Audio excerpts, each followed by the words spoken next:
അടുത്തത് ഇടവക്കൂറാണ്, ടോറസ് എന്നാണ് ഇതിനെ വിളിക്കുക. കാർത്തികയുടെ അവസാനത്തെ 3 പാദങ്ങളും 2, 3, 4 പാദങ്ങളും രോഹിണിയും മകയിരത്തിൻ്റെ 1, 2 പാദങ്ങളും ചേർന്നതാണ് ഇടവക്കൂറ്. ഇടവൻ രാശിക്കാർക്ക് ഈ ആഴ്ച ഒരു സ്ഥിരമായിട്ടുള്ള ആശയങ്ങളും ഒക്കെ വളർന്നുകൊണ്ടിരിക്കുന്ന കാലമാണ്. ലഗ്നത്തിലാണ് സൂര്യൻ. അത് ആത്മവിശ്വാസത്തെ വർദ്ധിപ്പിക്കുന്നു.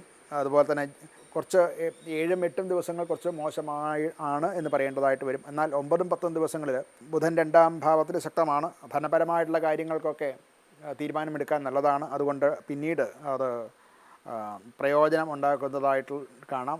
അതായത് ധനം ഇൻവെസ്റ്റ് ചെയ്യുന്ന കാര്യത്തിലുമൊക്കെ ഈ പറയുന്ന ദിവസങ്ങൾ 9, 10 ദിവസങ്ങളൊക്കെ അനുകൂലമായിട്ടുള്ള ദിവസങ്ങളാണ്. പുതിയ പദ്ധതികൾ തുടങ്ങാനും ഒക്കെ, അതായത് ഈ ആഴ്ചയുടെ അവസാനമാകുമ്പോഴത്തേക്കും പുതിയ പദ്ധതികളൊക്കെ തുടങ്ങാനുള്ള പ്ലാനിങ്ങും ഒക്കെ ഉണ്ടാവും. അതിനുള്ള ഒരു പ്രചോദനവും നിങ്ങൾക്ക് കിട്ടുന്നതാണ്.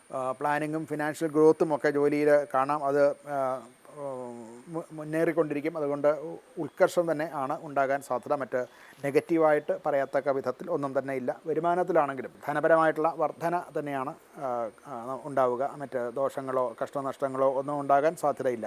കുടുംബജീവിതത്തിൽ കുറച്ചൊന്ന് ശ്രദ്ധിക്കാനുണ്ട്. അത് കുടുംബത്തിൽ നമ്മുടെ വാക്കുകളെ കൊണ്ട് തന്നെ ശത്രുത്വം അഥവാ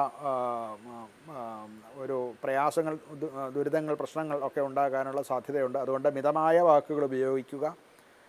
അങ്ങനെ ചെയ്തില്ല എന്നുണ്ടെങ്കിൽ കുടുംബജീവിതത്തിൽ ചില ഫ്രിക്ഷൻസൊക്കെ അനുഭവപ്പെടാൻ സാധ്യതയുണ്ട്. ഇവർക്ക് തൊണ്ട സംബന്ധമായിട്ട്, വോക്കൽ കോഡ് സംബന്ധമായിട്ടുള്ള ചില രോഗങ്ങളൊക്കെ ഉണ്ടാകാം. അങ്ങനെയുള്ളവർക്ക് അത് കുറച്ച് കൂടുതലാകാൻ സാധ്യതയുണ്ട്. അങ്ങനെയുള്ള ആൾക്കാർക്ക് ചിലപ്പോൾ ചില സർജറിയോ അങ്ങനെയൊക്കെ ഉണ്ടാകാനുള്ള സാധ്യത, അതായത് അങ്ങനെയുള്ള രോഗമുള്ളവർക്ക് അത് മൂർച്ഛിക്കുന്ന സമയത്ത്, ഈ കാലം അത് കുറച്ച് അനുകൂലമാണ്.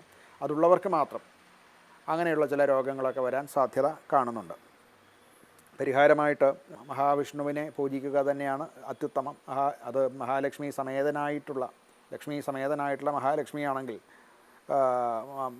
ലക്ഷ്മി സമേതനായിട്ടുള്ള മഹാവിഷ്ണുവാണ് എന്നുണ്ടെങ്കിൽ അത് ഏറെ, അതായത് ലക്ഷ്മി നാരായണൻ എന്നൊക്കെയാണ് പറയുക. അങ്ങനെയുള്ള മന്ത്രങ്ങൾ ജപിക്കുക, അങ്ങനെയുള്ള ക്ഷേത്രങ്ങൾ ദർശനം നടത്തുക. ഇതൊക്കെയും നല്ല ഫലങ്ങൾ ഉണ്ടാക്കാൻ നല്ലതാണ്.